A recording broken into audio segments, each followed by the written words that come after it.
Tonight on Ramblers Unleashed. Another week, another guest on the show. Interesting. How is the Baron going to kill your buzz this week? If you enjoy our show, tell Dizzy it's time to go off the top rope again. Why does Max have a bone to pick with Dizzy? All this and more next on Ramblers Unleashed. This video contains gratuitous use of profanity and uncomfortable pauses to compensate for lack of professionalism and original thought. Viewer discretion advised. The wrestling podcast that sets all other podcasts apart. Covering news from the world of WWE, AEW, TNA, and more. Your favorite weekly episodic podcast, Ramblers Unleashed, starts now. Yeah, it's your Tuesday night delight. I need to unmute my microphone. Hi, it is Ramblers Unleashed. Welcome back to yet another episode. This is number 86. Crazy. We've been doing 86 episodes so far since our return. We're happy to be back, and happy Tuesday too. We got a lot to dive into tonight, but let's go ahead and do the introductions. First up, the neighborhood heel, man with more wrestling knowledge in his pinky finger than Tony Khan could ever muster up with his toy figures, and the only guy that I know that pops bigger for Joel Gertner than any of us. And damn it, Max, you are our wise man. You can address him as Mr. Magius, but we call him the mighty Maximus Magius. Golfers clap, sir. How are you? Well, I was doing all right, but I just added a second bone to pick, but I'll do that when I do your introduction. You got a second with me? Yeah, with you. What the hell? I don't know why.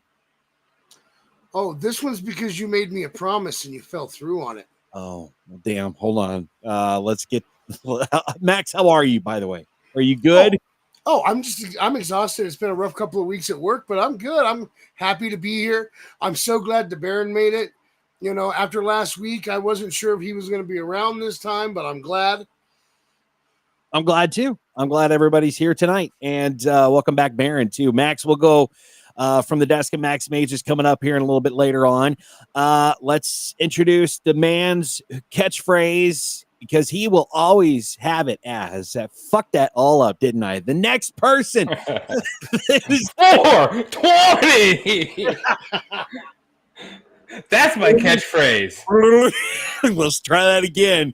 The man whose catchphrase is and will always be Baron, please. 420. Thank you. God dang. The one who gets higher than planes, I feel like I'm high, and hates AEW more than anyone that I know. And doggone it, you are just a good man. He is the Baron. Golfers clap. Baron, we got your buzzkill moment later on in the program as well. How are you, buddy? I'm good. Glad to be here, but I got to go back to what Max said. After last week, he wasn't sure I was going to be here. Well, you weren't here last week, and he wasn't sure if you were going to be here because you were late. Why wouldn't I be? Why wouldn't I be here this week, Max? No. Hold on just a second. This has nothing to do with the fact that he was running late tonight. Oh, no? I mean, that kind of had me concerned. But where was he last week? Where did we announce that he was last week? Oh, where was I last week? Oh, yeah, you were trying to get more information on trying to help the doctors speed up Liv's recovery. Yeah. And I was worried he'd still be trying to speed up her recovery tonight. Yeah. I forgot my task. That was over a week ago. We all know that, when 420 hits, it's your frame of mind is just over here. Anyways, I'm here. I'm glad to be here. I'm glad you mentioned the lateness from me today. I was here at 9:29, Max. I'm starting to really get into the groove of things like you back in the day, Max, where you were late every show. Listen, I'm not upset about you being late.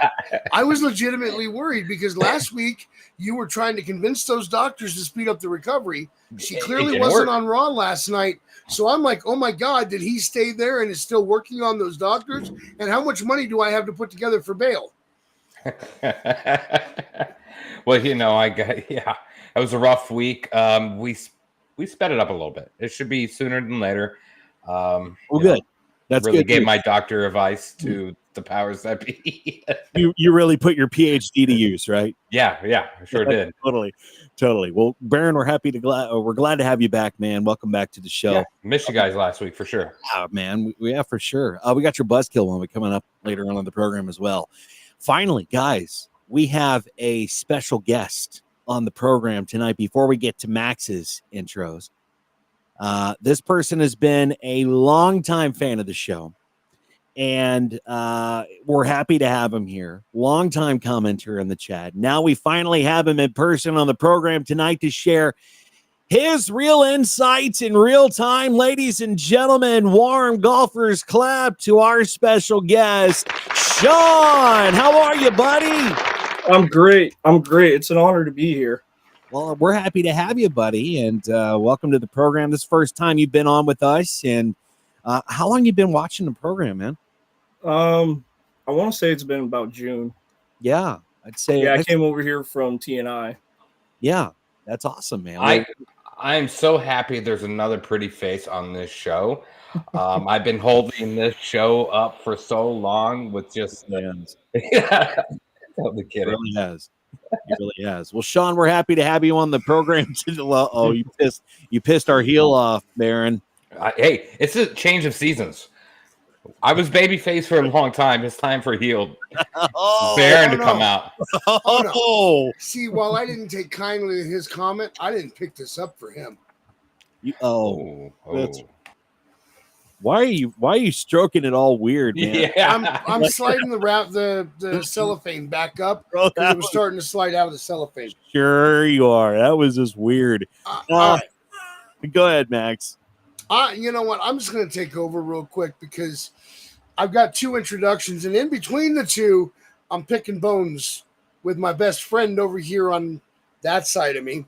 So, first off, ladies and gentlemen, our extra Rambler, that's all of you in the chat, whether you're doing this live or you're commenting later, we couldn't do this without you.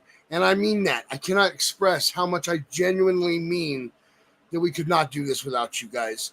And yes, that does include the man that calls me the GOAT. Thank you for being here tonight, Sean. We really appreciate you. I want to give it up for our viewers right now. Give them a round of applause because they deserve it.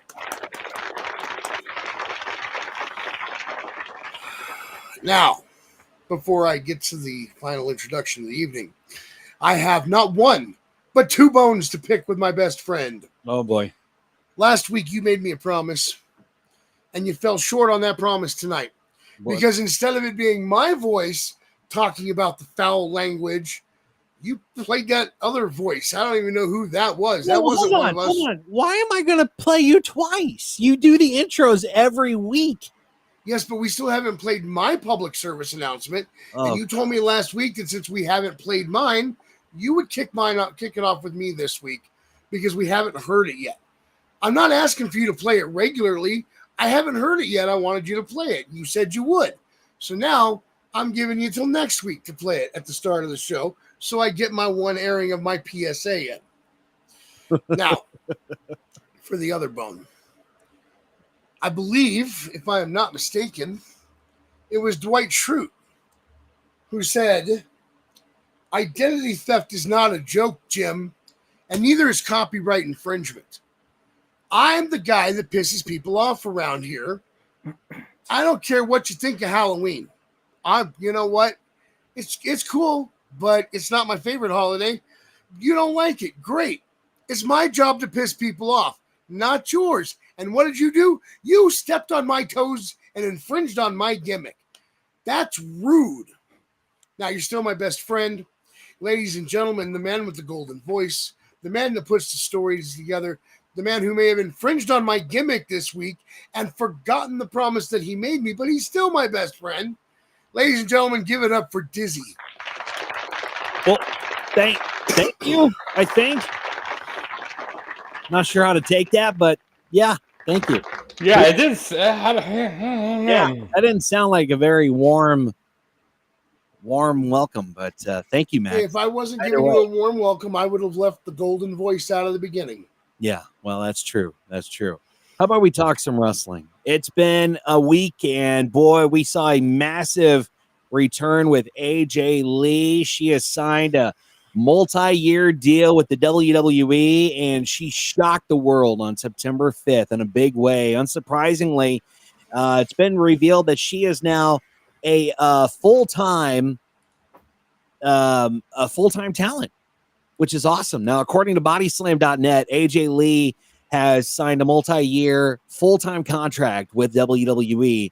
The report notes that her full-time return shows WWE is positioning her as a major figure in the women's division once again, showing a major investment in one of her in her as one of its cornerstones. Now, AJ Lee made her return on the closing segment of Friday Night SmackDown, confronting Becky Lynch and taking her down before getting the Women's Intercontinental Championship, making it clear that she wants to be the next champ. And I think she will be greatly utilized after the feud with Becky Lynch and Seth Rollins. And clearly she's showing her worth, honestly, because SmackDown saw massive viewership increase too. On that episode, the September 5th episode of Friday Night SmackDown, it was really, really well. I mean, the viewership was insane. According to WrestleNomics, the September 5th episode on the USA Network averaged 1.585 million viewers, marking a 38.2% increase over the 1.147 million viewers from the August 29th episode. And the key P18 to 49 demographic, SmackDown earned a 0.51 rating, up significantly from 0.28 the week prior. That's an 82.1% increase, fellas. With AJ Lee coming back, man, that is badass, honestly. That is badass. Yeah, those are some solid fucking numbers, you know. Uh-oh. What you think? Yeah, you know, some solid numbers. Not sure what happened there. Sometimes, you know, technically, you know, some technical difficulties. I got some technical difficulties happen from time to time. Yeah. But yeah, nonetheless, I think obviously her coming back was a strong indication of people wanting to view the show, right? Sure. Yeah. Yeah. How's Baron doing the show in the dark? Baron, you get your camera figured out, buddy. We'll take you backstage. And Max, that's some massive numbers, dude. Hey, listen, I saw, and I sent you guys most of what I found. I saw all the tweets expressing excitement at the return of AJ Lee. I also saw the live reactions that people were filming themselves while watching and that they posted. And I saw some of them crying about AJ Lee's return. Listen, if you know the history of AJ Lee, you understand why that was an emotional moment for some people. But for those of you out there attacking the people that were crying about her return and calling that ridiculous, let me tell you a little story. All right. Back in the day, when I first got into wrestling, if you had women wrestling, typically they were in a bra and panties match or some kind of silly food fight, or they might have gotten a minute and a half, 2 minutes in the ring, but they really didn't have true women's wrestling for the longest time. It was all about the divas and how hot they could put themselves on TV as, until AJ Lee sent out a tweet that said, "Give divas a chance." Well, because she publicly shamed the company for what they were doing, we saw the women's revolution kick off. And there's a lot of people out there, rightfully so, that also credit Paige, because without Paige's abilities in the ring, I don't think the Give Divas a Chance would have gotten any steam. You had AJ Lee, you had Paige, and you had Natty. Like I said, everyone else was basically a swimsuit model. AJ Lee transformed the women's division, and yes, she had help. She had help from Paige. She had help from some others. But what sets AJ Lee, Paige, and Natty apart from everybody else is those three had indie experience. They had actual skills and ability in the ring. Everyone else caught up fast thanks to AJ Lee. So if you weren't emotional about her return after 10 years, I'm sorry. My opinion is that you're just a heartless bastard. I was not that emotional for the return. Happy? I mean, yeah, I was happy. But Sean, were you emotional about AJ Lee? Were you happy she came back? I'll be totally honest. Every return, I get pretty emotional. I love professional wrestling, but I was very excited to see AJ. It's been a long time coming. I've been waiting for this for so long, especially after CM Punk came back. I was hoping it would finally come, but great reception from the crowd. She looks amazing. I can't say enough about how happy I am to see her finally back. I am glad that they pinned the deal. I don't know if you guys saw the backstage video of AJ Lee when she was backstage at SmackDown with the Triple H. But like right before they signed a contract, Trips gave her a hug and said, she said, "Thank you for having me back." And he said, "Thank you for trusting us," which is huge because, I don't know if there was, I don't know if there was an issue of trust when McMahon was involved in her run there. I have no idea, but I'm glad that she's back. I'm glad that everything is kosher now, and I'm really, really, really excited to see where they take this feud with Becky Lynch and AJ Lee. I don't know if you guys saw this Raw this past yesterday. Shit. She came out, gave an emotional speech. Becky came out and pretty much interfered or interrupted. They had a little spat. She still had the belt. AJ still had the belt. She put it in the middle of the ring and said, "Hey, just come get it." And Seth came out. Seth went in to get the belt. CM Punk came out, and they had a spot, and it was just really good. I mean, it really setting it up for WrestlePalooza. So I'm excited for this. I really am, and I'm really happy that AJ Lee is back because the fans definitely wanted her to be back. Do you think they wanted Nikki Bella back as much as they wanted AJ Lee, though? I think Ant did. I don't know about everybody else. Yeah. Sean, what do you think? I don't think it was as big as a reception as when AJ Lee came back. And I'm very happy to hear that it's not going to be just a one-off. Definitely. But I bring up Nikki Bella to welcome back, Marin. How are you, buddy? You found your light switch. I'm here. The powers went out in Georgia. Right. I don't know what's going on with this thing. I literally used this camera all day at work, and for some reason, whatever app we're using here, it does this thing. I don't know. Well, we're glad you're back. Glad you're back. Wade At least you didn't freeze up with the beer bottle to your lips. Yeah, right. Wade Barrett has decided to debunk recent reports that claim that he was removed from his duties as part of the commentary team on the main roster. Barrett took to Twitter and responded to reports claiming his time as the main roster commentator had ended and that he would be off the road going forward. He said he usually ignores what he calls BS reports, but this one was creating unnecessary negativity towards his colleagues. Now, Barrett clarified that WWE simply gave him a couple weeks off personal time, something he booked 9 months ago, then that he will be back to work as usual afterwards. So he dismissed the story entirely, calling it a complete non-story. But this comes after PW Insider claimed that Wade Barrett was no longer part of WWE's commentary rotation, that he would be getting off the road going forward as his time as a commentator on the main roster had come to an end. On the September 5th episode of SmackDown, WWE confirmed that Michael Cole and Corey Graves will serve as the permanent commentary team for both Raw and SmackDown. Joe Tessitore stepping aside to cover college football. But once Wade Barrett comes back, which he will, it'll provide clarity on how the WWE plans to structure its commentary rotation going forward. But the exact reason for the change really hasn't been confirmed. This comes after Wade Barrett was caught up in some controversy after making a remark about Nikki Bella's age. He later went to Twitter and apologized to her and eventually patched things up as well. But, as we just said, Tessitore is going to do college football. Michael Cole is gonna move into that role. So I'm glad Wade Barrett. It sucks that Wade's a heel, and it sucks that heels can't be a heel anymore without experiencing some sort of fucking backlash from the IWC. It's kind of sad. Sean, do you agree? Or disagree? No, I definitely agree.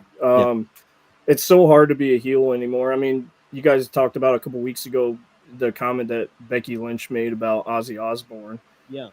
I don't think that was, directed toward the family or to hurt anybody's feelings. It's just a heel being a heel. That's what people just don't understand anymore in this day and age, Baron. It's heels are supposed to be the bad guy. Heels are supposed to get a rise out of you. Heels are supposed to badmouth your town. Heels are supposed to badmouth their competitor. Heels are supposed to be just a bad person. And people just make a big fucking fuss about all this shit. And it really doesn't need to be a big deal, honestly. Yes and no. I mean, absolutely. But was Nikki Bella playing this off in the character way, or was she playing it off in the personal way? How do we know? Do we know? I don't think we know. No. Exactly. And so, was that the real reason why he was pulled? Well, no. We just said that he wanted 9 months off. He wanted some time off. Right. But we brought up the whole Nikki Bella situation where this could have stemmed from some of that. I get where you're saying that. Yeah. You know, so there has to be a reason why he was pulled off of TV. Yeah. So yeah. I'm picking up what you're putting down. Yeah. I mean, of course, people have their opinions on whatever the case may be on the matter of how a heel portrays himself. We've said it on this show hundreds of times. Some are distasteful, some are not. You know, it's all about how the fans react, and the fans are unfortunately going to be the group of individuals that don't make no fucking sense 9 times out of 10, right? Mm-hmm. It's not really the characters. It's always the fans that blow things out of proportion. It's not even the characters, right? Like Nikki Bella probably truly didn't give a shit what was said by Wade Barrett. Of course, she made a comment because that's what she's doing as character. Us as fans, we blow things out of proportion. Mm-hmm. I do, however, with this whole, commentary situation, they need to figure out something and stick with it, because I'm so fucking confused on who's going to be on each show week to week as commentary. I know. It's confusing, and it's really bad because we don't have another voice outside of Michael Cole. Michael Cole has been our voice of wrestling for 25 plus years. Yeah. So his time is dwindling down in wrestling. He's already said that he's only going to be going for a certain amount of time, right? Mm-hmm. So they really need to find some voices that stick with the fans. I think Wade Barrett's one of them. Let's not piss him off too much. I think Corey Graves is another one that is really good. I'm not sure what kind of political bullshit's going on in the backstage area, but they really need to stick with the commentary people. And this is the unfortunate factor that WWE does every fucking week that drives me insane, with the shock value of people from Pat to all these people coming off the commentary and gone the next week, right? We got to start building up some people on that show to actually be the voice of wrestling. I totally agree. Yeah, I mean, Michael Cole can't do it forever. Who would you put in that role? You know what? Honestly, I'm a Jim Ross, Jerry Lawler guy. Give me my people back. Yeah, I know. Here's the thing, okay? I don't think that Wade Barrett actually got in trouble. I believe what he says that WWE gave him some downtime that he requested. It's all case. As the resident heel, as your neighborhood heel, I will tell you, I read what he said, and it wasn't that bad. And actually, he complimented her, even with the comment that he made at the end of what he said. Yeah. And honestly, Becky's comment was worse, and you heard me defend Becky's comment. That wasn't even that bad. I think Nikki was a little hurt by what he said, but I don't think her hurt translated to pull him off commentary.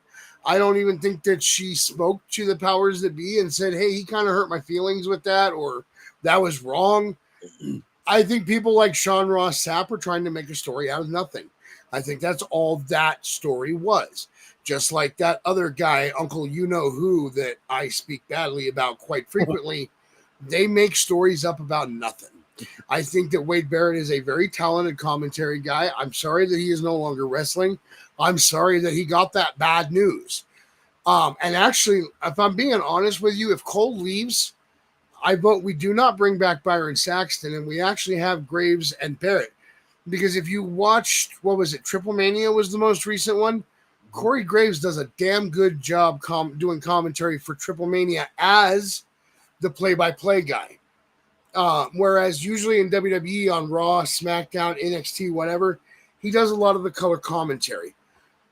Now, for any of you out there that don't know what I'm talking about, I'm looking at you, Styles. There, in a typical two-man team, you have the play-by-play. He's the guy that's literally calling this move, this move, this move. You have the color commentary guy who is usually the bad guy. Usually, sometimes you get a face color commentary, but lately we've been seeing a lot of tweener color commentary guys. On a three-man team, you get what's called an analyst, and they're not calling the moves. They're not sitting there telling you headlock, toss them off the ropes, shoulder drop. They're not telling you what the move is. They're analyzing what's happening. They're analyzing the action. And, as long as I brought this up, I will break it down in a way you can understand. Our play-by-play guy on this show would technically be Dizzy because he is presenting us what's happening in the wrestling world. As your neighborhood heel, I would be your color commentary, and that would make the Baron the analyst. And he always analyzes the stuff that's said, including what's said by us. And before anybody thinks that's a negative thing, I appreciate him analyzing what I'm saying because sometimes I have a tendency to run off at the mouth and say the wrong thing. So don't think I meant that in a bad way. I didn't. Well, what about Sean? Oh, Sean's the assistant to the GOAT. He is the best thing that ever happened to this show because I can't rely on the two of you, Wow. I'm the celebrity commentator nobody wants to hear. Sean would technically be a guest analyst. So tonight we would technically have two analysts on the show. Yeah. Well, He's like Jesse Ventura coming on fucking Saturday night, but you're going Tuesday. Hold on. You're going That's the only celebrity commentary person I can think of right now. Sean to Jesse Ventura? That's the only one I can think of at the moment. Damn it. Oh, brother. Give me time. Hold on. Sean, have you ever thought about being governor of the state of Minnesota or possibly even doing your own conspiracy theory show? No, and honestly, I probably don't ever want to go back to Minnesota. Oh, yeah. Yeah, you went to Minnesota. Were you at Raw? No, we went to TNA. Oh, you went to TNA. Oh, yeah. Well, we're going to talk about TNA coming up a little bit later on. Let's talk to AJ Styles. I want to hear this from Sean's view. So AJ Styles let it rip on the September 8th episode of Raw. But most fans watching it live never saw it. But during a commercial break, just before his match with El Grande Americano, Styles grabbed a mic and unleashed a Raw promo that wasn't meant for broadcast, or so it seemed. So here's what he said, and I quote, "For the first time in my career, I've got no one watching my back. Gallows, Anderson, they're not here. Michin, she's on SmackDown. It's like someone orchestrated a way for me to not win anymore, not to have help.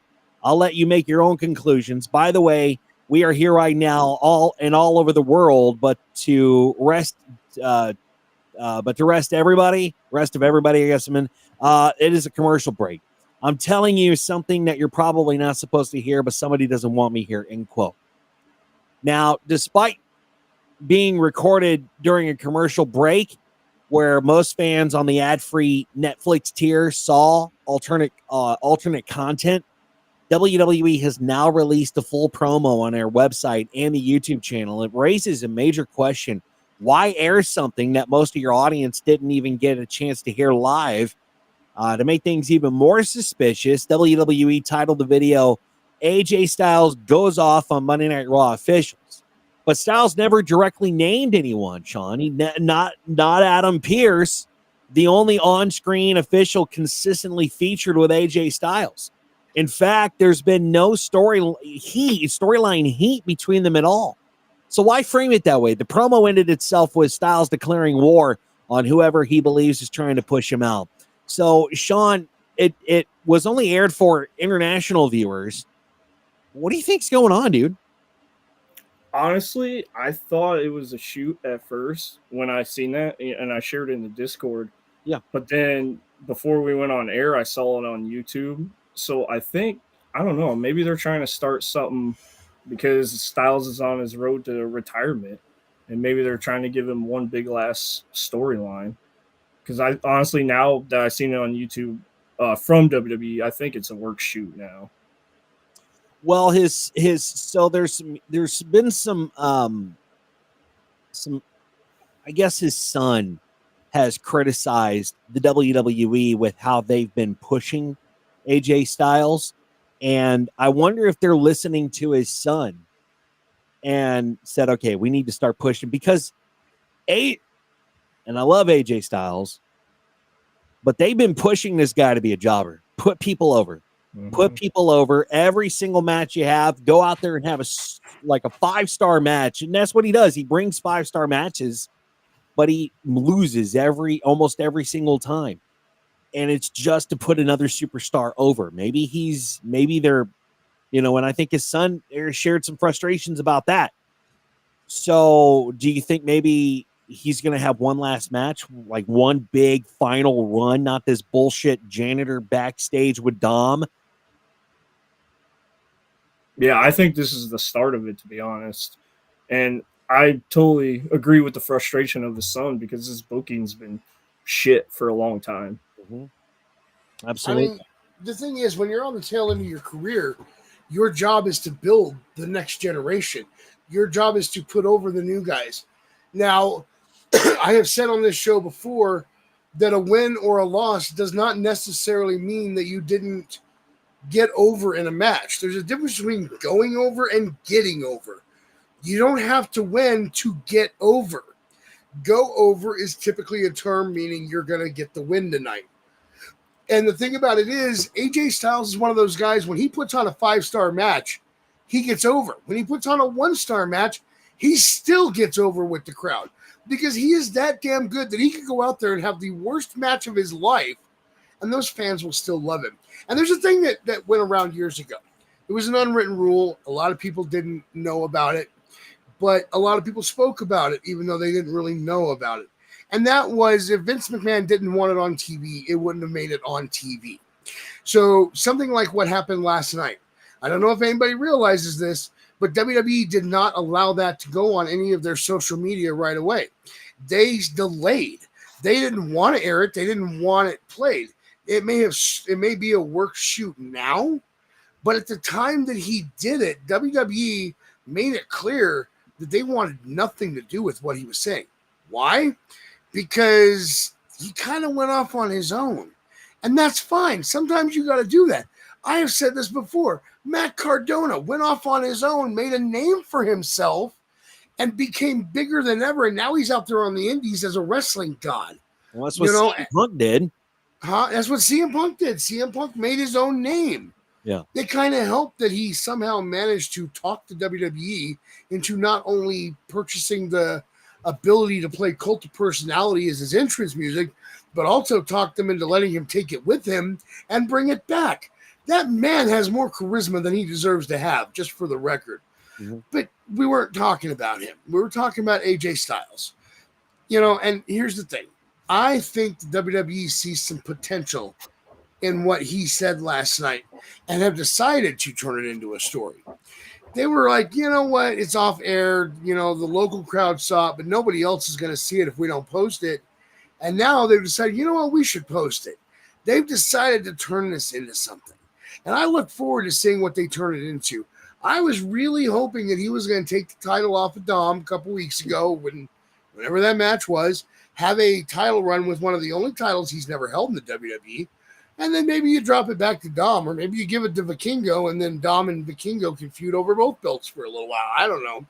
But either way, we are in the final stages of his career, and it's been a phenomenal career, and I do intend that to have the pun that it had. I look forward to what they have for his final days, and AJ, thank you for everything you've given us thus far, even if you are a flat earther. So, Baron, who could they put up against AJ Styles if he says he's going to war? Who could he go to war with? That's a good question, man. I think that promo was kind of blown out of proportion. I don't think it was all that great of a sly mention of the powers that be. I got that, but it wasn't. I don't think it was meant to be a stellar promo. I think it was just to be a frustrated, like a promo for frustration. Like he's just pissed off. There's somebody trying to push him out. Somebody doesn't want him there. But who is it? It could be anybody, and really, I think it's someone in TNA. So like, I mean, because that's where he's gonna end. That's where it's over for him, right? He had that little was it Slammiversary when he showed up in TNA? Yeah, I believe so. Yeah, so that was just a show up. I mean, he kind of talked, to the camera about possibly a match there. His contract with WWE ends in 2026 of February. Okay, so we're talking. Somebody do math. 5 months, 6 months, right? Yeah, 5. 5 months. So literally, his contract ends in 5 months. So this could go many different, ways. Who's he talking about in the back? Obviously, he's never going to have a Triple H match. He's never going to have a fucking match with any of those powers that be. But like, to go back real quick on the whole jobber situation, like that's his job and his role. Just like it's John Cena's role right now. You put over those young talent because you're at the final stage of your career, right? That's what you're supposed to do. You put over Dom. I mean, Dom is going to be a face of this company for quite some time, whether you like it or not. Like, he is legit. I personally see AJ Styles maybe getting frustrated with WWE as a storyline and progressing over to TNA to end his career over there. I mean, like, that's probably very far-fetched, but I just see something along those lines happening. Because I don't see too many people on the main roster he could be feuding with that would be mind-blowing unless it was John Cena. And I thought about that at first. And to be fair, he's only got, 2 months after Cena's time is up? But Cena's currently feuding with Brock Lesnar, so I just don't see that happening. Now, I agree. I don't think it should be Brock Lesnar, but that's beside the point. That's where we're at. You said TNA. And first I had an idea because there was supposed to be an interaction with him and Frankie, and the WWE didn't want to put the idea into TNA fans' heads that they were going to let him wrestle on a TNA show. Mm-hmm. But then you guys said somebody backstage, and I got to thinking, TNA works backstage, had a great match with AJ at the 2005 Lockdown. Could it be Abyss? Abyss? What? What? Abyss? Why Abyss? Well, where did that come from? Because he's backstage. He has a role with power backstage. He's one of the producers. That's right, but he could barely walk. That doesn't mean he can't have a feud and Abyss say, "Hey, I can't wrestle anymore, but I got a guy who can." Yeah, but that's almost that like guy would be? Yeah, but that's almost like I don't. Abyss is not any management to anybody's eyes in wrestling, though. He's just like, but everybody knows he's backstage. But if Abyss isn't going to wrestle, that means he could always bring somebody in to face AJ. And so, who do you think that would be? Sean, give a guess. Who do you think that could be? Because I have no idea where he's going with this. I don't either. Frankie Kazarian. Oh. Yeah. I mean, like, this is like we're starting to get to a point where we're just like wishful thinking booking here, right? We're grabbing at straws. Yes, we're grabbing at straws. But I'm not just thinking like a booker. I'm thinking logically, where could they take this that would make the most sense if you turn it into a storyline? And that, Abyss being the guy that doesn't want in here, makes a lot of sense. Abyss isn't wrestling. Who would he bring in? The guy that everybody wanted AJ to be facing from TNA in the near future anyway. I don't know how they could string that all together. I don't know how they could piece. And with the casual, if we're going to do it in WWE, with the casual WWE fan give a fuck, this would have to be straight up TNA, right? I mean, what I said about TNA is just wishful thinking type people. But the thing is, like, people know who Frankie Kazarian is. If he showed up in WWE, people would probably pop for him. No, I don't think so at all, actually. Yeah, he's some of those TNA guys, they don't transition over to the main roster. Not saying they're not great or anything, but like it's a different program. I think it's wishful thinking he's going to be in TNA. That's just me big heading the idea, right? Who would make sense for him to face off in the final run of Thanes is legitimately John Cena. There's nobody else in my mind that would make any sense for him. AJ Styles has had a great WWE run. I hate to see it end. So my pick would be like a John Cena, because John Cena is not going to feud with Brock Lesnar until the day he retires. Like, he's having the WrestlePalooza match, and I'm hoping and crossing fingers and toes and hairs that that's the final straw of the two. Because John Cena is not going to have a long-term storyline with anybody. It's going to be one-offs with everybody until the time he retires. So there is time for him to slip in with AJ Styles. They had a phenomenal feud and damn good matches, right? So that's the most logical, and I think the fans want that as well. Well, Sean, who do you think? I mean, Cena makes sense. I mean, he did the Styles Clash at Clash in Paris. Mm-hmm. But I don't know if Max is looking at me after I said that, but I do agree with Frankie Kazarian also. I'm not looking at you. I found something on Twitter that confused me. Well, real quick, just when you think powers that be in the back, who is the most influential powers that be as a wrestler in wrestling right now? Exactly. Yeah. Who's got more persuasive say? John Cena. So, I mean, 100%. That makes sense. I mean, if they're going to put anybody up against AJ Styles, it should be John Cena. That would be like match of the century right there over Brock Lesnar. Hell yeah. I mean, the Brock Lesnar match is still going to happen at WrestlePalooza, but we still have a little bit more of John Cena to go on this retirement tour. So why not? I mean, that does make sense. Why not have it be at the next PLE, the big PLE, one of the final ones that John Cena is going to be at, AJ Styles and John Cena? Because what AJ cut, that promo, was a bit of a heelish promo, if you think about it. So that would be my guess is they're going to pair him up against John Cena. But I know Triple H can't wrestle, but you don't think he's trying to call Triple H out? I mean, that's what the fans find somebody. I think that's what the fans want. But like, I also don't really understand where AJ Styles is coming from with this promo, because like, he's not being held back, right? Like, I mean, in my mind, he's not being held back. Not everybody can hold the title at all times, right? Like, that defeats the purpose of wrestling. So like, I don't feel like he's being held back. He's had multiple title runs, 5-star matches, probably the biggest pop in France than any other wrestler on earth, right? So like, I mean, he's got his flowers there.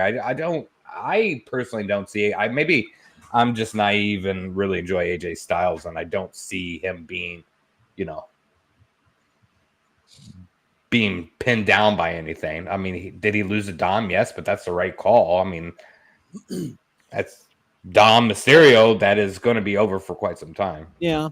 Let us know in the chat. Who do you think AJ Styles is going to go up against for this promo that he cut on Raw? Who do you think that's the powers that be? Who do you think that is? Let us know. Let's move to the desk of Max Magius. Thanks to RingsideNews.com. And the September 8th episode of Raw sparked some outrage, Max, among fans who noticed something they weren't supposed to see, and that is commercials. Viewers subscribed to the ad-free tier were shocked when regular commercial breaks aired during the broadcast, breaking what was promised to be an uninterrupted experience. Social media lit up during and after the show. They were frustrated and took to Twitter to voice their complaints. Many said this was the first time they've seen ads while paying for the no ads option.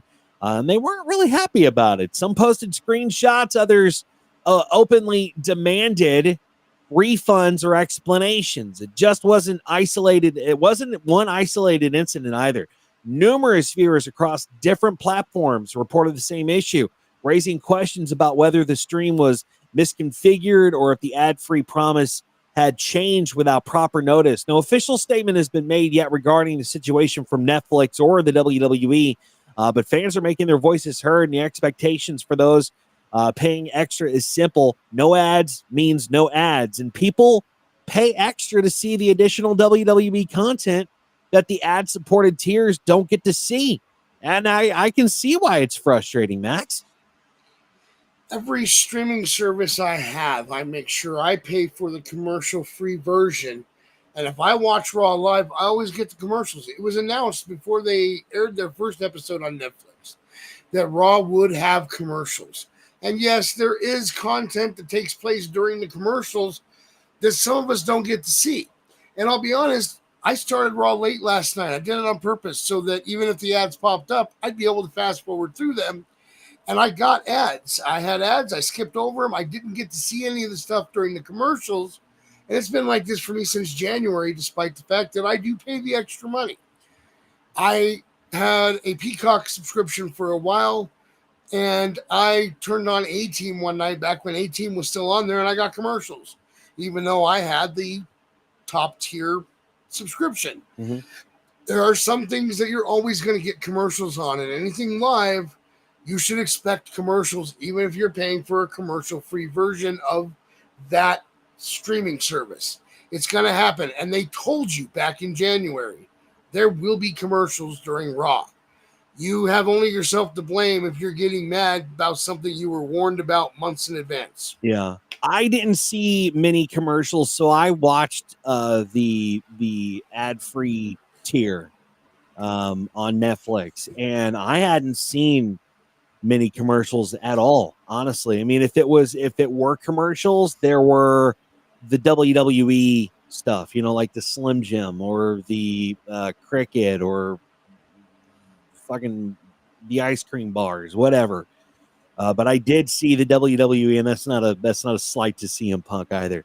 But that I did see commercials, but it was promoting WWE stuff. Sean, do you have the ad free or the ad tier on Netflix? Yeah, I always go ad free, and just like Max said, even on Peacock, also you still get the ads, which is ridiculous. I mean, if you're paying for the ad free, don't have ads. That's the whole point of it. Stop stealing our money and just give us what we want. What we're paying for. Shit, I mean, everything is so damn expensive anymore. Stop doing this. I think the way they spin it is ad, right, versus paid partnership kind of thing, right? So like it's not really technically an ad, I guess, is what they're trying to spin it as. I mean, I haven't watched a fucking ad in the last 5 years of my life because I will pause it right at the ad and I will go smoke or do my thing and then come back no matter what the show is. I hate ads. I can't stand them. I pay for ad free on everything that I have, and I still get ads no matter what. I get random ads on fucking HBO movies for some reason sometimes. Oh God. And I have the Hulu package that is ad-free, everything. It's weird shit, dude. Yeah. Let us know in the chat if you saw ads or continue to see ads on Netflix. Let us know. I will say this. I did go out and get myself a little software something just so I could see AJ Lee's return. And I got no ads on that particular program. Oh, look at that. Well, let's move over to the Buzzkill moment from Baron. Thanks to ringsidenews.com. And the WWE Universe has left scratching their heads on the September 8th episode of Monday Night Raw when it abruptly canceled the contract signing between Io Sky and Stephanie Becerra for the vacant Women's World Championship. With no explanation during the broadcast, fans were left to wonder, where was Becerra? Sean Ross Sapp, Fightful, addressed the situation during his post-Raw show and revealed even people backstage were in the dark. He said, and I quote, "So I had talent telling me they didn't know what was going on. Raw talent telling me they didn't know what was happening with Stephanie Becerra. That there was confusion, end quote. Now, despite the mystery, WWE officials continue to insist that Becerra is still scheduled to compete at WrestlePalooza on the 20th.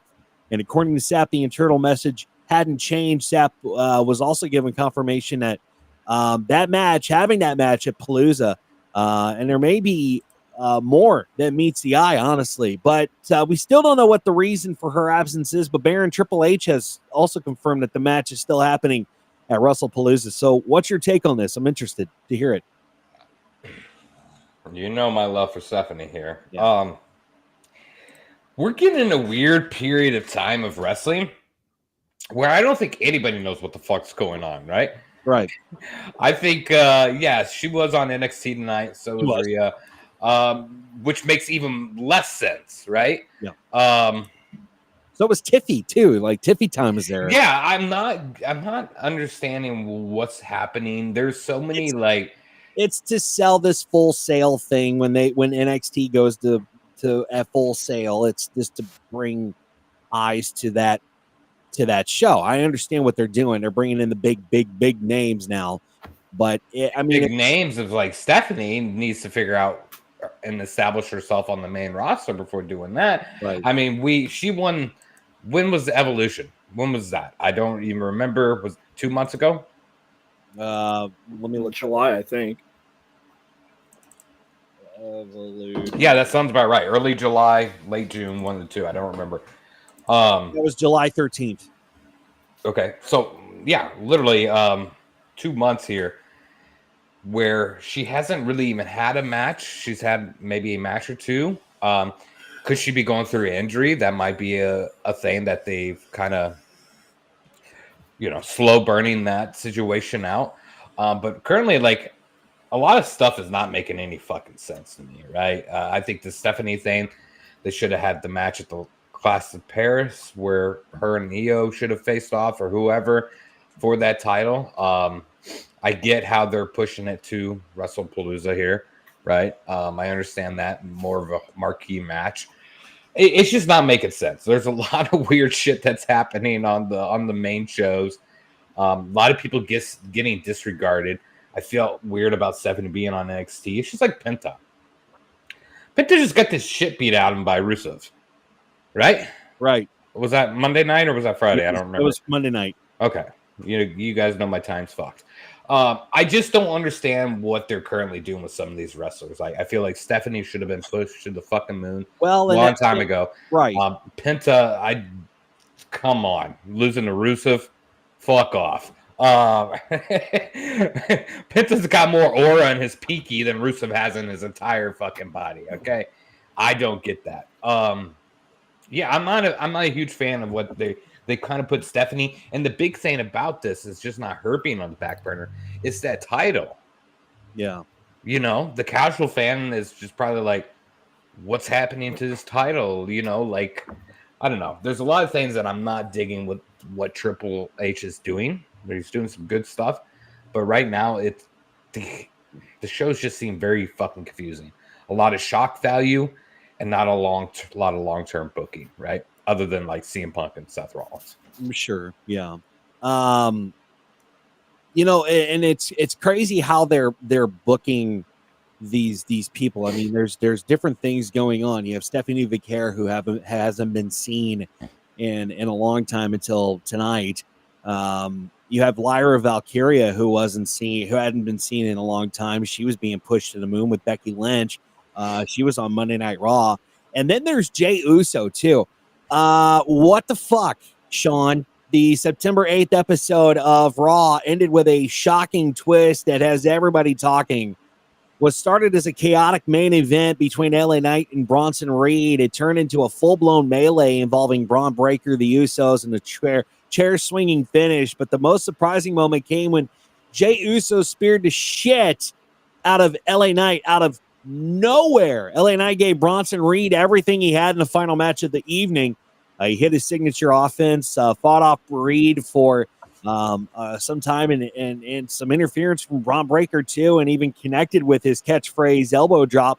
Now, despite all that, a well-timed Death Valley driver from Reed sealed the win. But after the aftermath, it was just pure chaos. Braun Breaker and Bronson Reed launched a post-match assault on Knight, only for Jimmy Uso to run out and save with a flurry of super kicks. The momentum didn't last long as Breaker dropped Jimmy with a spear. Reed followed up with a crushing senton, and that's when Jey Uso's music hit. We thought we'd see an alliance between the Usos and Knight until Jey speared the absolute hell out of LA Knight. So, Sean, are we going to see a heel turn from Jey Uso soon? I believe so. I don't understand I think he's going to be a tweener for a little bit. Mm-hmm. I didn't understand it. You just reunited with Jimmy. Yep. You guys they're over major baby faces.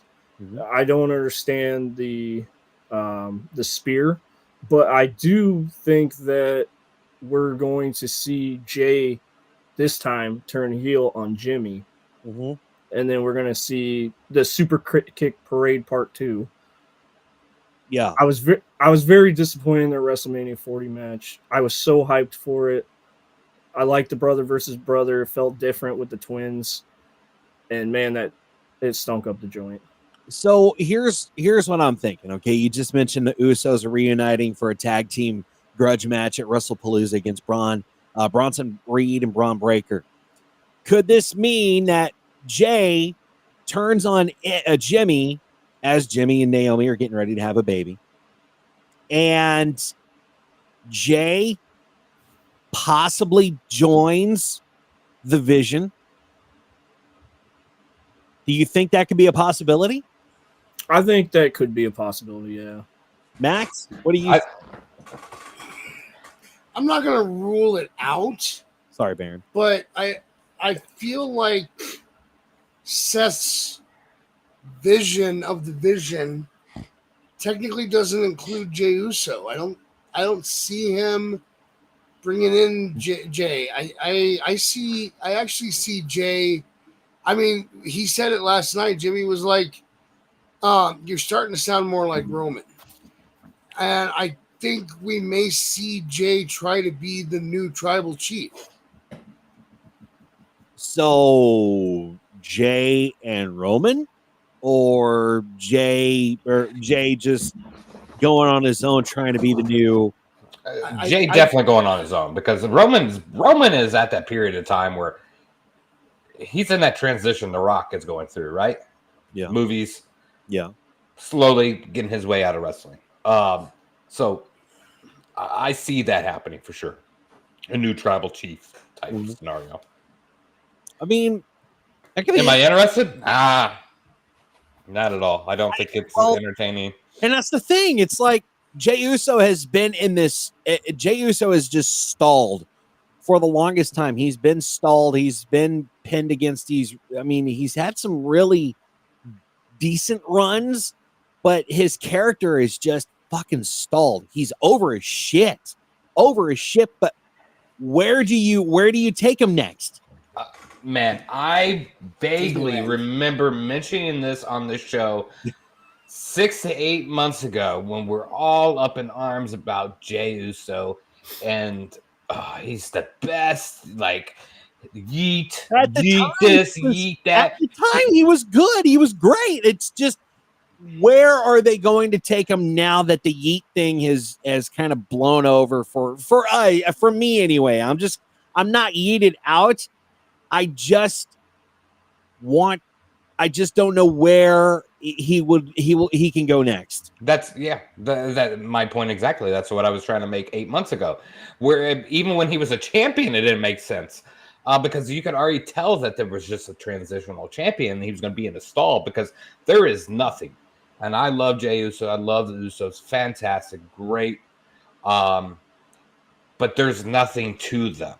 Okay, they're very standard wrestlers, super kick, almost like the Young Bucks. Like, not interesting to me at all. He got that pop from the fan with the yeet. Early 2000s called, they want the yeet back. It's not entertaining to me. I thought they were at a stall even when he was a champion. And it makes even more sense now. 8 months have passed that I see it. And it's just like, he's going to be back in that transitional period where he might have to tag team with his brother. If not, the only other option would be kind of taking the reins of the tribal chief scenario, right? And possibly feuding with Roman if he comes back here and there. It still doesn't make sense to me. I think him and LA Knight could have a feud too and be good, but it would also just be redundant. But man, I feel for him because like he's got a good foundation, but like there's so much more that like he has to do that it's just he doesn't grab my attention like it does everyone else, right? Like the Yeet thing was just like, okay, man, like that was so many years ago. So yeah, it's gonna be interesting, but I do think the tribal chief thing, him kind of taking over the reins, would be a smart move because really Solo's kind of disappeared. Fatu's not getting the massive push like he should be getting on that reign. So who else? Maybe Jey Uso. Sean, what do you think? Well, I'm just sitting here thinking, does anybody remember a time when there was like 1 or 2 Samoans on TV? Yeah. Yeah. Right. That's a good thought. Honestly, I think he's a good tag team guy. And when they put him out on his own, I think he should have just stayed in the mid card. I do like Jay, but I don't see the big deal about him. And I feel like they're gonna try to, recreate this whole tribal chief thing again and again and again. They did the same thing with Solo. Solo's still kind of doing it. It's kind of time to move on. Yeah, I think it is time to move on. I think it's like, when you have too many spinoffs of the NWO, yeah. When's the too many spinoffs of the family tree? Right. Well, and it doesn't make sense if you don't have the lead character, right? Right. Roman Reigns is the main man, like he's the big dog. He is that guy. And if he's not around during that period, it doesn't make sense, nor is it interesting. Just like the NWO, regardless of who you name. Yeah, right. Like it didn't make sense. Heyman said around WrestleMania time frame that we're only in the 3rd inning of the Bloodline story. So we've got a ways to go yet. And here's something else I want you to think about. How many Samoans that are related to each other are there available to be a part of this story? The answer is a lot. So we could be here for a while. But I think you already have 2 ready-made teams. I think we're going to see a Bloodline match in November at Survivor Series. And I think it's going to be Jay with his team of Jimmy, Jacob Fatu, and Sammy taking on Solo, Tala Tonga, and your Tama Tonga and Tonga Loa. I think we're going to have all 4 of them back together. So you will see the 4-on-4 come Survivor Series. I could be wrong, but I think that's what we're gearing up for with the way Jay's attitude is changing. I think the whole tribal thing kind of just got ruined with The Rock. Love The Rock, right? Like he came in, left, did the Cody thing, left as the final boss, true tribal. It got all too confusing during that period of time. I do know The Rock is going through heart disease or all that stuff currently, right? So like I understand that, but I don't know. It's just not making sense to me. When you come and go and you go and come, it just makes it, I don't know, it just makes it not as special and it doesn't make much sense. It's like, okay, you didn't stick around, so what the hell, let us know. Go ahead. He kind of abandoned us on the whole John Cena story. He kind of did, yeah. Yeah, but I mean, like people forgot, like he actually had like coronary artery disease, right? Like, did you see recent photos of The Rock? I saw the pictures from his new movie. Yeah, but that weight loss wasn't for the movie. Okay, the movie was already in post-production at that point. Like he has lost a lot of weight. He was going through some type of heart disease. Don't quote me on what exactly it was. But he has lost a lot of weight, a shit ton. So yeah, there is a reason for all that. Yeah. Let us know in the chat what you think, where they're gonna take Jey Uso. We're gonna take a short break, come back and talk some AEW news after this. Don't go anywhere.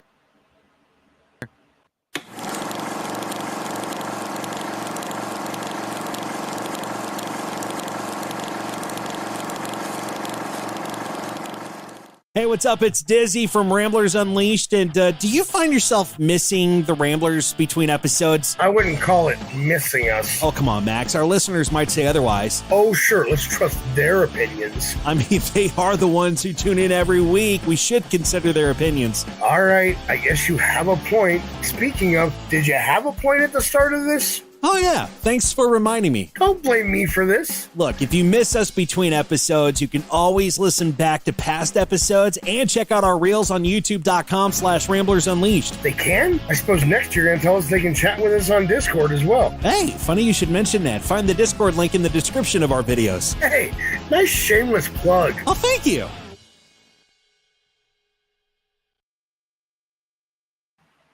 All right, welcome back, and it is time to get into some AEW news, and we kick it off with Chris Jericho. His future in wrestling became a hot topic with many fans thinking he could go back to the WWE. With all the speculation growing, Jericho has now addressed the rumors himself while speaking to Daily Mail at Halloween Horror Nights. Chris Jericho said that AEW has been one of the best things to happen to wrestling. He explained that having two big wrestling companies gives more choices for both wrestlers and fans, which makes the whole business better. When asked about his own future, Jericho said he plans to stay with WWE for now. He isn't going anywhere soon. He admitted that he wouldn't be opposed to returning to WWE one day, but it's not something happening right now. For him, the most important thing is having two strong companies, because that makes wrestling more exciting for everyone. Hopefully he does return home as Y2J, but I hope he gets out of Tony Khan's clutches, because it would be a smart move, dude. We haven't seen him on AEW programming in forever. I mean, and again, this whole chess piece that Tony Khan is doing, and his little figurines that he's playing with, let's take Jericho out of the situation and put someone else in. It's just, I don't know. I wish Jericho would just leave and light bulb, go back home to the WWE and just have a nice little send off, because he needs to wrap it up too, honestly. And I love Jericho, but he's got to wrap it up. There's another person who has strongly criticized AEW from probably the get-go. Probably after Cody Rhodes left AEW, Eric Bischoff has just been on the tail of AEW, and he's taken a brutal victory lap after Dynamite recently pulled in under 500,000 viewers. He's not holding back on who he's blaming for the outrage online. Despite the latest episode of 83 weeks, Bischoff unloaded on AEW's most loyal online defenders, ridiculing what he sees as their emotional meltdowns anytime the AEW gets criticized, while claiming that he has no personal issue with AEW or Tony Khan. He did make it clear that he finds their fan base easy and enjoyable to provoke. Here's what he said, guys. He said, quote, "I like screwing with the ridiculously stupid, willfully ignorant fan base who just absolutely collapse and overact to anything that is said about AEW. They are the lowest of the low. They're the low-hanging fruit that's so low to the ground, the fruit's starting to rot on the vine," end quote. He also questioned their intelligence. He said, quote, "That's the typical online AEW fan base, and collectively the dumbest group of people I think that I've ever been exposed to," end quote. But he also made predictions to the company's downfall. He said, "You may hate it, and you AEW low-hanging rotten fruit fanboys may cry, but it may ruin your freaking day. But here's why: because it's the truth." Bischoff also took a shot at Dave Meltzer, and he accused him of being out of touch with the current industry and blindly steering AEW fans into denial. Now, while Bischoff insists that he has no ill will towards Tony Khan, even saying God bless Tony and his father, it's clear he gets real kicks from riling up AEW's most hardcore fans during long flights or downtime. Now, I'm going to go to our X page at the Ramblers Pod because I did tweet out something that Uncle Dave said, and I found it Uncle Dave, fucking funny, so fucking funny. Why you're doing that? Here's what I think we have to do. Yeah, we have a guest on our show. We talk about this topic no matter what every single week, and we give our hasty opinions on this show. I think what is best at this point in juncture is we get a fresh opinion on the AEW product. Sean, floor is yours. Well, I used to like AEW a lot. I started watching in 2019, and I was a big fan of it. I'm still a fan of some of the guys over there, Will Ospreay, Darby Allin, but the last 2-3 years has just gone way downhill to me. The stories suck, or lack thereof stories. It's like everything, and I love a good 5-star match, don't get me wrong, but everything is just a 5-star match with him. There's not really any stories, no crazy storylines. This whole Death Riders thing is ridiculous. And I was talking to my brother about this last week. I'm a fan of stipulation matches, death matches, last man standings. I'm in a rivalry close for it, not just because you want to put a match on. What ultimately was the downfall of my AEW fandom was watching Hangman Adam Page have John Moxley in a triangle and stabbing him in the face with a fork during All In Texas. Other than the fact that it was an 8-hour show and no wrestling show should ever be. You ain't fucking lying on that 8 hours. I work 16 hours. I ain't got time to watch fucking another 8 hours of wrestling. Yeah, man. It's we talk about this a lot on the show, and I really wish viewers would understand. Like, it's not. I don't want to come across as the complainer when it comes to AEW segments, because I am usually my buzzkill every single week is AEW regards. So I appreciate Dizzy giving me a Buck Here segment this week. That was very thoughtful review. Because, you know, like, it's great to have another opinion on AEW, because we say it every week. They have the talent, they don't have the booking. And to go back real quick on the Chris Jericho scenario, keep his ass in AEW. Let him burn over there. Don't give a fuck to see him in WWE. Could care less at this point in juncture. And it's the same boat with Edge, and not just Chris Jericho. They have diminished, in my mind, their character by being over there, that I don't think they align with WWE at all anymore. Yeah. Hot take, but that's my take. So I wanna put this up on the screen because I found the comment that Dave Meltzer tweeted, and I retweeted it, as I thought it's Bischoff is right. This dude is so fucking out of touch. So he says prelim numbers have Raw on 9/1 doing the lowest numbers to date on Netflix. As people know, they manipulate numbers greatly, so I'll work on this and have a story shortly up. So, Meltzer, let's talk about AEW's numbers. We talk about it consistently. I mean, we just talked about SmackDown, 1 some million viewers. What did Raw on 9/1 turn up? I mean, somebody look up those numbers on the ratings for 9/1 Monday Night Raw for me. Max, I'm going to put you on that. But this is 2.4 million global views within the first week. Okay. And now let's find out how many. Let's just say last week's AEW Dynamite numbers. Well, I don't have the HBO Max numbers because somebody's hiding those. Yeah, right. What day would that have been? The 3rd? Yeah, I believe so. The AEW Dynamite episode on September 3rd, 2025 drew 472,000 viewers and a 0.11 rating in the 18 to 49 demographic, which marks a historic low for a non-preempted episode and is down from the previous week's figures of 585,000 viewers and a 0.13 18 to 49 demo rating. This decline is consistent with a general drop in viewership for Dynamite compared to the prior year and other recent episodes. Okay. So let's do some Steiner math here.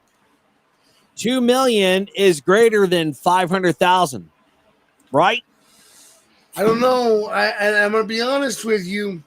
I did share something this week that has me wondering if we've been wrong about numbers all this time, and maybe 472,000 is more than whatever it was.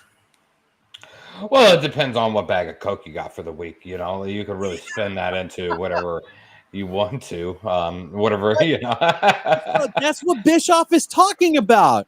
Yeah. It's the delusions that these people that and I hate to criticize, but damn it. It's not a delusion. And you know, sorry, Sean, sorry for the chat here, but we went through the same scenario with TNA. Early stages of TNA. That was going to be the killer of WWE, right? We went through the rating wars. We went through the quality of wrestling. We did all this in the early stages of TNA with WWE. Like, TNA was going to be the show. Every show that has left or that has became a thing since WCW went away, we do the same thing over and over and over, right? Like, we battle these things out.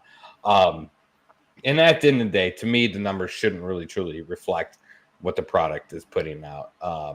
But in this case, it really fucking does.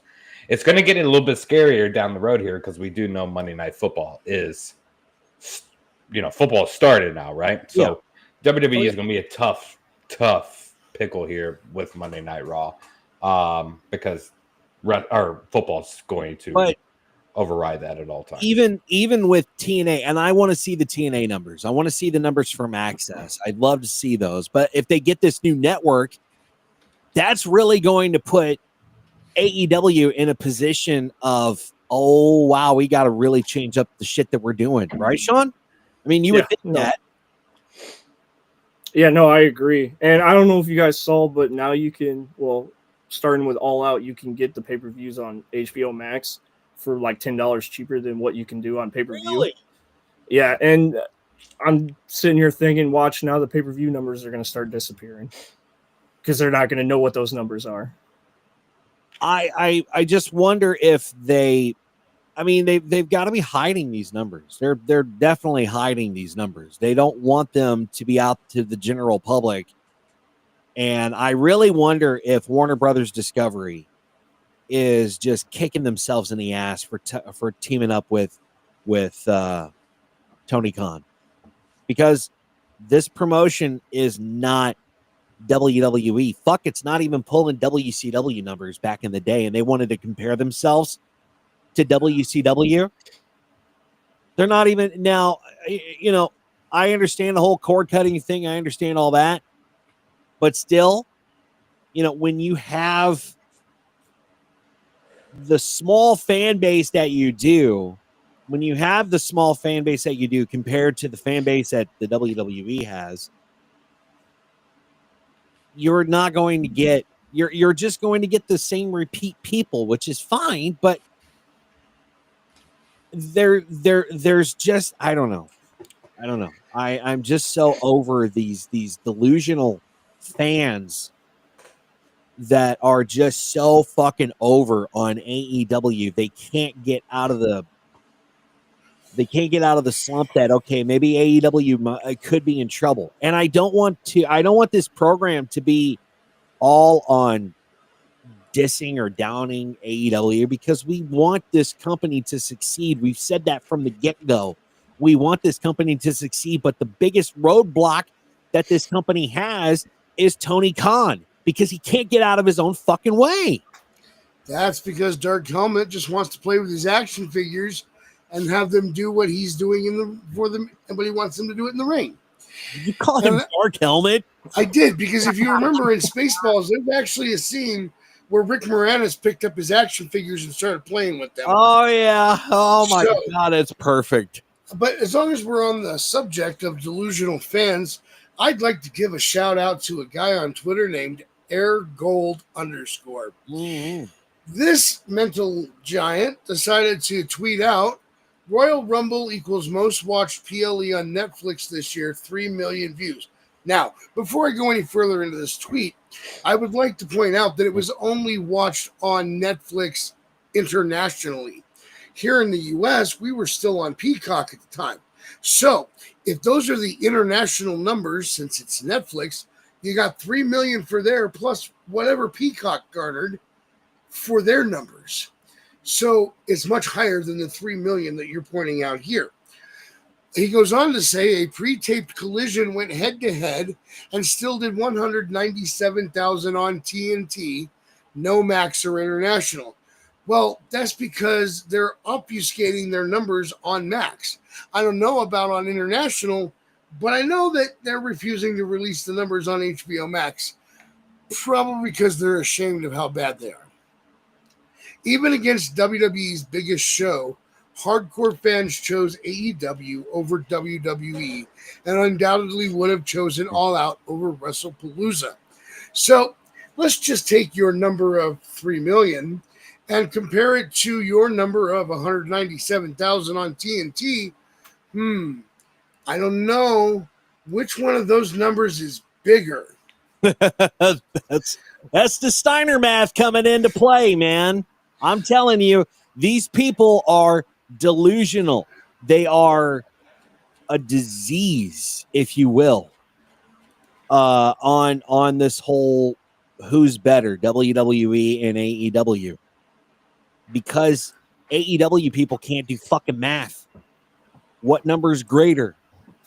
It's really becoming sad to see that, and I wish that folks would just wake up and say, okay, you know what? The biggest person in the room that is causing all this shit is Tony Khan. There's a lot of people calling out Tony Khan. Okay, let's talk about it. Not only is Eric Bischoff calling out Tony Khan, but Diamond Dallas Page just fired off a very public message to Tony Khan, and it's all about one of the company's biggest missing stars right now, and that is Dr. Britt Baker, DMD. So DDP took to X and said, tweeted, yo, Tony, when are you bringing back real Britt Baker? And he didn't stop there. He claimed Baker has stayed ready behind the scenes and suggested the time is now for her to return. He tweeted, rumor has it she's been staying in peak physical condition and is ready to make a return. She's ready, and so are the fans, end quote. She's been gone from AEW programming since November of 2024. It led to a lot of speculation, even between us, that she's possibly looking to leave the company. But we've talked about it on our show. But according to the reports, the narrative really doesn't check out.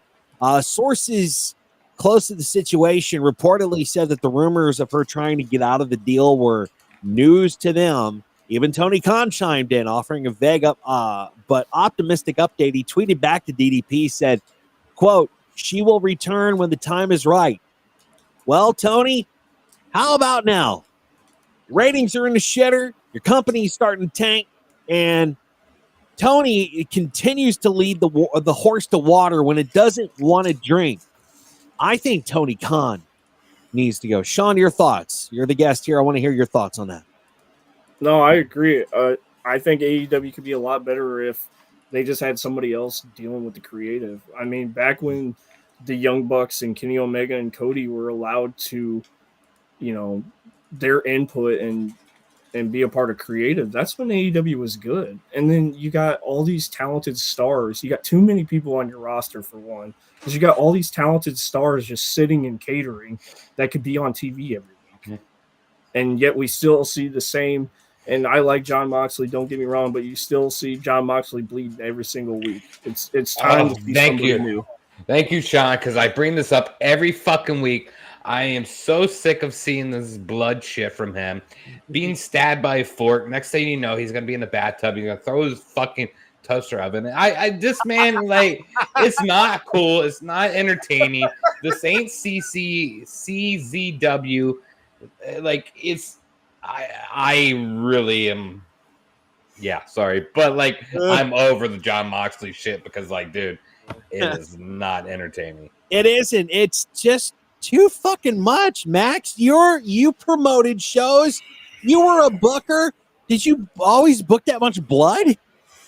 Oh God, no. I mean, there were times when we were like, you know what, we need some blood tonight, and we did book some blood. The hardcore fed that I was working for a few years ago, yeah, there was quite a bit of blood there, but the normal feds that I've worked for, that I have been done backstage work for, there was not nearly this much blood. And I'm going to be honest with you, I've bled before, and we still didn't have this much blood on the card. Yeah. But we had a show one night back in the one fed I worked for the longest, where we had a couple of no-shows. And I've talked about him before. Rowdy, at the time, he wasn't really doing any shows. He was just focusing on work and his family. But the guy that owned the company was like, hey, I could use someone to fill one of these spots. Do you think Rowdy would be willing? I said, let me give him a call. I'll let you know. So I called Rowdy. Rowdy said, yeah, I'm grabbing my gear now. I'll be on the road. I'll be up there half hour, 45 minutes. I said, sweet. So I went back. I let the owner know what was going on. He says, awesome. I'll get the card adjusted, and we'll go from there. Rowdy comes walking in and was told by the owner, oh, hey, I got it worked out. I figured out what we got. You can hang out and watch the show for free, though, but I'm not going to need you in a match tonight after all. So Rowdy wasn't really happy, but he wasn't really upset. I mean, as long as he's there, he's going to watch a free wrestling show, right? Mm-hmm. And then we had a guy come out and was in 3 different matches. One of those matches without a mask, and the other 2 wearing 2 different masks as 2 different wrestlers to fill spots on the card. Why? You have a guy here that could fill your match. Well, since they weren't very happy about that, and at the time, I was a heel. There was a period where I was a face, but at this point, I was, of course, a heel. And because they were mad at what the owner of the company did, they got the crowd cheering for me as their way of getting back at what was done. You don't need the same wrestler out there multiple times when you have people to cover the roster. You don't need people like Will Ospreay out there working matches instead of taking injury time off when you have people sitting backstage on the bench that could be out there filling roles. You don't need a female champion with 9 fucking belts when you have Dr. Britt Baker warming the bench. The point of my story is to point out that you're doing it all wrong. You say, I'm waiting for the right time to bring this person back. Bitch, the right time was 8 belts ago. Yep. Preach it. Preach it. And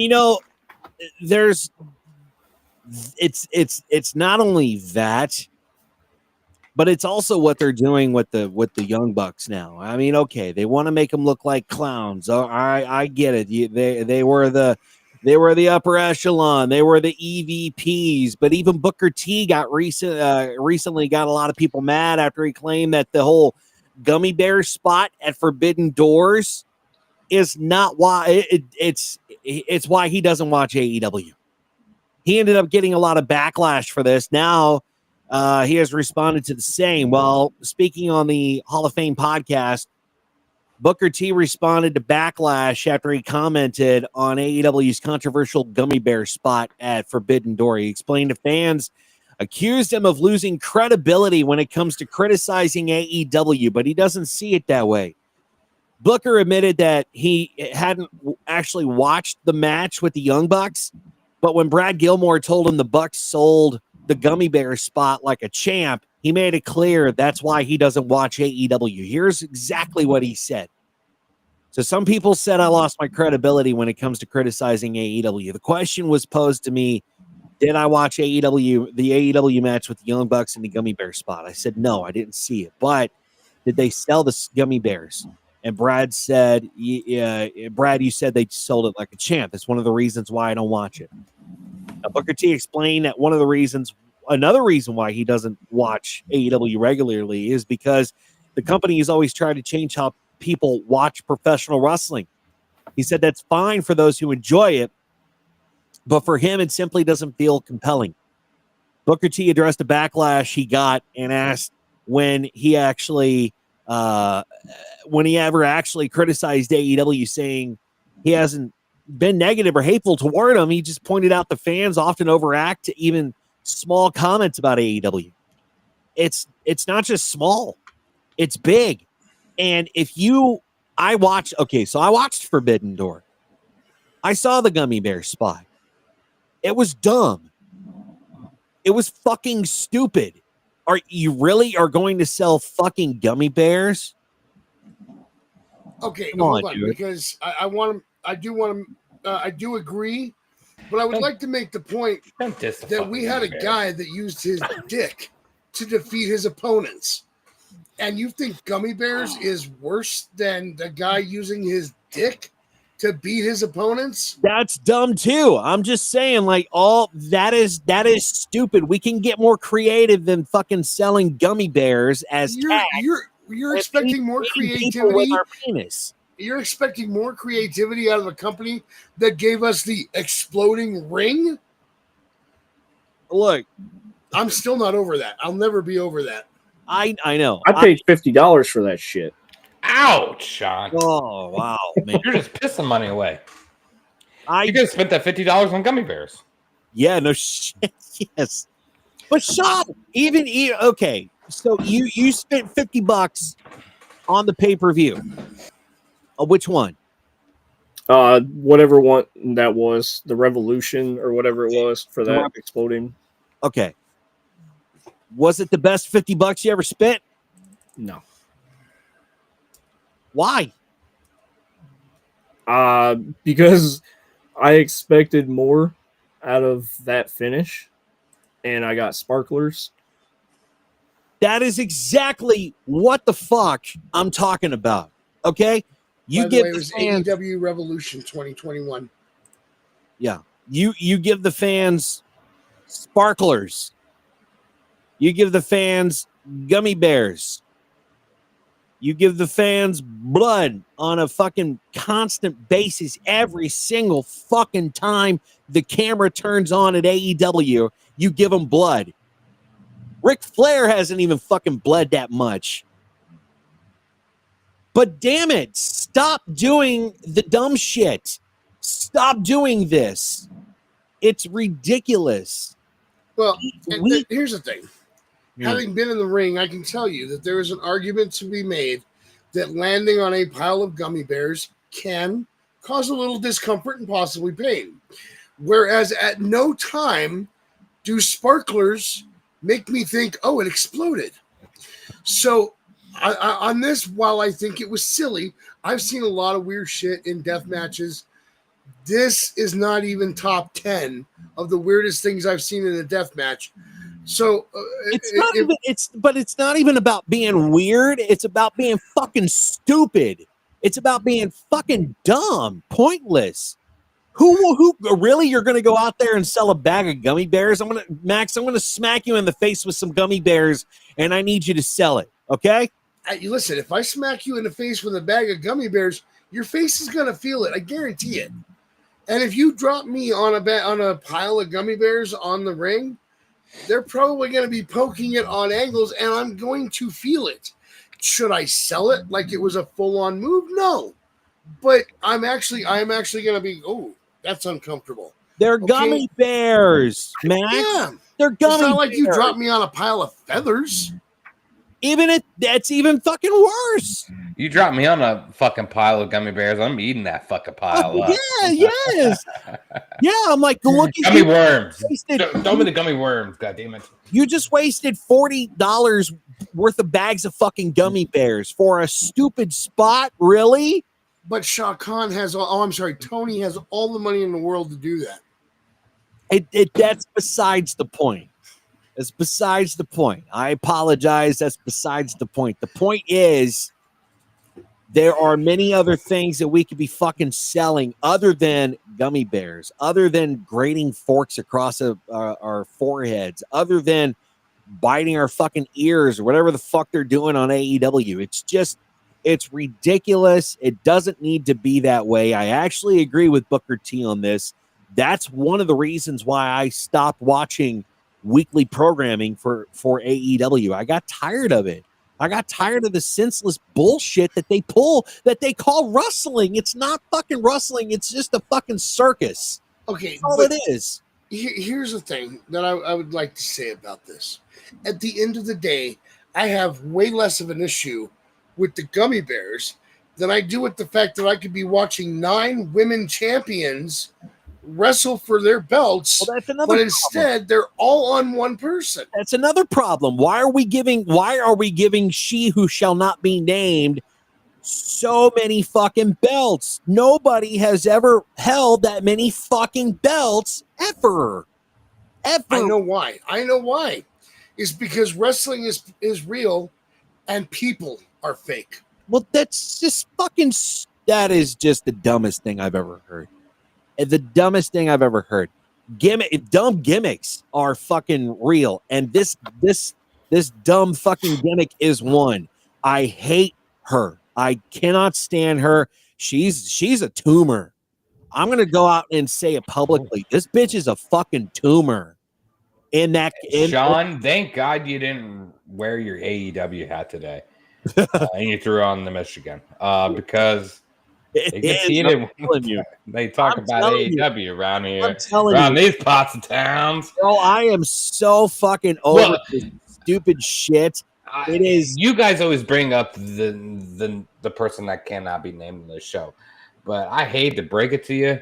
She is the furthest away from what the problem is on that show. No, I know that. I know who gave her all those fucking belts. But the belt situation actually is not even that big of it. Like, that's... Dude, she's got 9 fucking titles on her. That's dumb. Only one matters on that entire show. They're from different fucking promotions. I understand that. I mean, you think she's the first wrestler that's ever carried multiple belts from other promotions? I'm not saying that. I'm saying that there have been... okay. All right. No, I get your point. I'm just saying, like, it's the issues at that. She's the last one. Her gimmick and their way of portraying her makes a little bit more sense than what I'm watching from Darby Allin get thrown fucking across the ring on the glass. Yeah, I completely understand. Or a fork driving through someone's ear or forehead. Like, that's the type of shit that takes away from wrestling. It's not holding 9 belts. You can actually do something with that. She's not even over. She's got 9 fucking titles. She's not even over. I don't think anybody's over at this point in juncture. No, there are people that are over in AEW, but she's not one of them because even though she's got 9 fucking titles, she's not even over. Like, take them off of her. And they're different fucking promotions. You know? I'm just so over it. I'm so over her. I'm over the fans that just consistently back up this stupid fucking promotion. It's just so ridiculous. Let's move on to some happier news. TNA. Mr. Kennedy has made his unexpected return to the company during the TV tapings in Minneapolis. Since then, Fans have been wondering whether he'll become a full-time member of the TNA roster, and now Kennedy has addressed his future in the company. While speaking on his Mic Check podcast, Mr. Kennedy was asked about his future in TNA following his return, and he explained that as far as he and everyone else involved were concerned, the appearance was a one-off opportunity rather than the start of a full-time run, which sucks. I love Mr. Kennedy. Now, according to him, TNA happened to be in town, and several of his friends like Nick Nemeth, Matt Hardy, Frankie Kazarian, Tommy Dreamer suggested the idea of including him since it was his hometown, and he is so damn recognizable. Ross Foreman, who oversees the TNA's meet and greets, was also involved after organizing recent media events in the area. And around 2 weeks ago, TNA had asked the parties to visit Kennedy's Academy for a free seminar, which helped open the door for further collaboration, which is, I mean, that's kind of cool. I'm glad, Sean, that Mr. Kennedy came back to TNA. I've been a really big fan of Mr. Kennedy in the WWE. I've just been a big fan, man. So that was really cool to see him back in TNA. Yeah, and I am very sour that I missed that because we only went Thursday, and this happened on the Friday taping. I would have popped pretty hard to see Mr. Kennedy. I wish I could see him back in the ring too, and hear him on the mic. Oh yeah, just to hear. I love him. He had the best intro ever. Love his intro. Now, talk to me about the taping of TNA when you were there. Was it loud? It usually gets fairly loud, doesn't it? So we've been to a lot of shows. This was our first TNA. I didn't find it too loud. Sometimes I find WWE too loud when we're there. And it was a smaller building, and obviously they don't do pyro, so that was a plus. But I didn't think the music was too loud. I thought the crowd was pretty loud, which is always exciting. But yeah, I didn't find it too loud. I found the prices on things to be ridiculous. But oh, really? Yeah, like a beer was $11. Wow. Anything with food was $20 or more. Wow. Yeah. That's crazy. And where was this at? Where was the arena? It was called the Armory. Wow. That's crazy. Mir wants to know, did you meet Front Row Bill? I did not meet Front Row Bill, but I did see him. Okay. Right on. He was Was he in the front row? Yeah. Where he was on the opposite side of where we were. Okay, I got you. Right on. And if you watch the show, even this upcoming Thursday, you will see me in the front row. I'm gonna have to watch it. Nice. You can see the live show on YouTube right now. And I didn't watch the whole show when we got home, but when Santino comes out at the beginning and he goes to walk up the stairs, you can see me right there. And then when they start chanting for the Cobra, they switch the camera right on us. Nice, dude. Yeah, I'm definitely gonna have to watch that on. I'll watch it on Access. That's awesome, man. So, did you have a good time? Was it fun? Oh, I loved it. I had a great time. That's great time. That was the first time we ever sat front row. Got to slap hands with the hometown man and the Hardys, and it was a great time.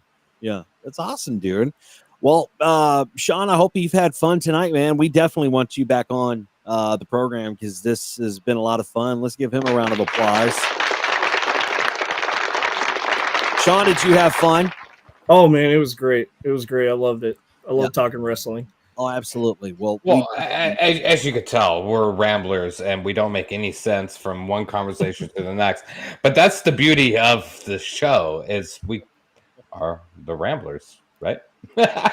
we go from tangent to tangent. So that's just how we do it, you know. Wait, you said you spent $11 on a beer. Right? I didn't buy a beer, but the guy next to me told me they were $11. $11. So that's $6 cheaper than my fucking concert I went to last Tuesday that I missed out on.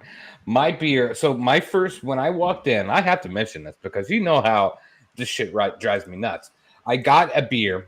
Ended up having to get, don't judge me, Michelob Ultra, because they did not carry Busch Light anywhere. not to name drop, They but didn't. The last time I was there, they had them. this show, they did not have it. Wow. In St. Louis, mind you. Wow. Okay. And then I got chicken strips and fries because I was hungry. Yeah. $52 for those 3 items. Yep. $52. I almost shit my pants. And, I probably spent well over $175 on beer and food at that show. Yeah. But like, that is, so it's weird to see that TNA is even charging that much for those events, right? Because you take like AEW or WWE show, that's, you're talking maybe $5 more for beer or food or something along those lines. So for TNA shows to be charging that same amount, it's just fucking ridiculous, man. And I don't know how people can afford to go to that on a weekly basis. I will say I was happy with the ticket pricing. I mean, I paid $400 total for front row. I don't even know what $400 gets you with WWE anymore. Nosebleeds. Maybe upper bowl. Nosebleeds, because I went to what show did I go to?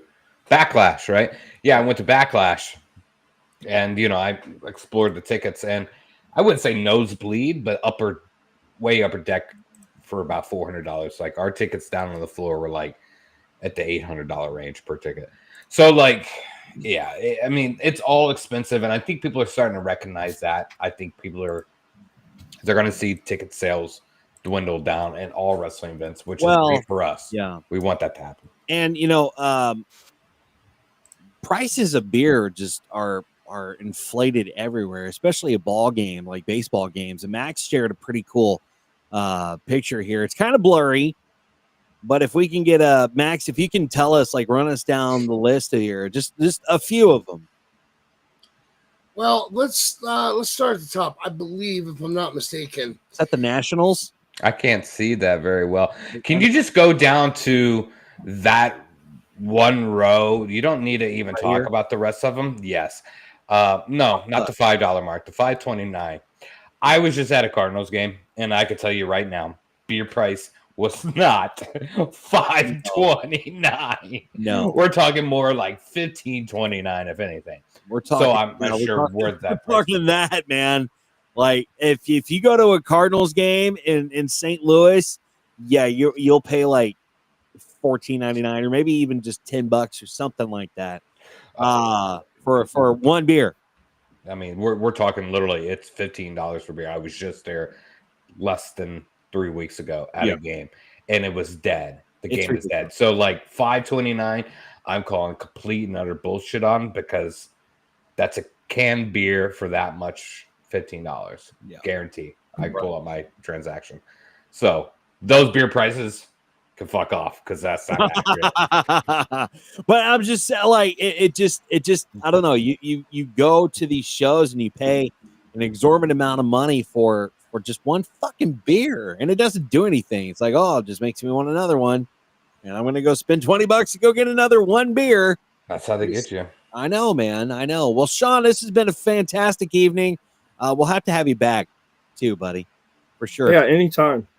Just let me know. Absolutely, man. Well, this has been a lot of fun. That is the show for today. Please do follow us everywhere that we are. But before we get out of here, Sean, how can they follow you on social media? This is what I want you guys to do. Instead of following me anywhere, I want you to subscribe to the Ramblers Unleashed. Share this episode, any other episodes, and just get it out there. Yes, that's my guy. Now that you said that, what is your social media? How can they follow you? I actually don't have anything. Don't have any. Okay. All right. Cool. Right on. All right. Well, you can find me in the Discord. There you go. Yeah. Find us, click the link in the Discord in this video on YouTube, and you'll find us there. And come be a friend and say hi to Sean. Say you saw him on the show. Barrett, how can they follow you? Come on, folks. You can find me on the Twitter X as Comeback Jordan with 3 N's. And follow us on all the socials. Discord, we're going to fucking get that all dialed in soon. So, yep, follow us. Yep, absolutely. Again, click the link in the description of the YouTube video. and that will take you right to our Discord channel, and you can be a new member of our Discord family. Max, how can they follow you, sir? You can find me at Max Magius. You can find my other podcast, the Nerd One, at Our Shots Podcast. You can listen to that podcast anywhere you get your podcast, or go to random-shots.net. And please, for the love of God, he still has not received any complaints. He is driving me nuts. Please send your complaints to Deactivated Styles, as it says right here below me. I'm gonna send him a complaint. I don't know what I don't know what I'm gonna complain about. Well, there's going to be tons of complaints after this episode. Probably. And Live from AEW stands. And you can sit all the AEW stands. If you watch this, go to at Deactivated Styles and just let him have it. He is fucking bored, and he would love to debate with you. All right? I'm telling you. You can follow the show at The Ramblers Pod on X. You can find us on Facebook at Ramblers Unleashed. And follow the socials. We're active on X. We're live on X. We're live on Twitch, twitch.tv /Ramblers Unleashed. You can also please hit the subscribe button. As Sean just said, hit the subscribe button, hit that bell icon. That tells YouTube that you like what we're doing and suggests our video to more people. All right. And in the meantime, please, Sean, again, brother, thank you so much for joining us, man. We definitely want you back on the program. And this was fun, brother. Thank you. Thanks for having me. Absolutely, buddy. Absolutely. And until we do it again, next week we'll do our predictions for WrestlePalooza. And I'm sure the card's going to get stable. We're going to get a card. What's the date on that? The 20th. The 20th? I believe it's the 20th, yes. So that's the day before I fly out to Chicago. Yes. So next week we will do our WrestlePalooza predictions, and I think they should have the completed card soon. So we'll keep an eye on that, and then we will be back here on Tuesday to talk more wrestling news. Maybe have Sean back on next week. You never know. And until then, please enjoy any professional wrestling you watch, any industry or any indie promotion that you watch. If it's AEW, enjoy it. If it's WWE, enjoy it. And we'll be back here to talk about it, possibly to bitch about it if it's AEW. And until next week, we'll talk. Bye. Thanks for tuning in to Ramblers Unleashed. Follow the show on social media, subscribe to our YouTube channel, and click the bell icon for notifications of upcoming episodes. Seriously, sparklers and gummy bears.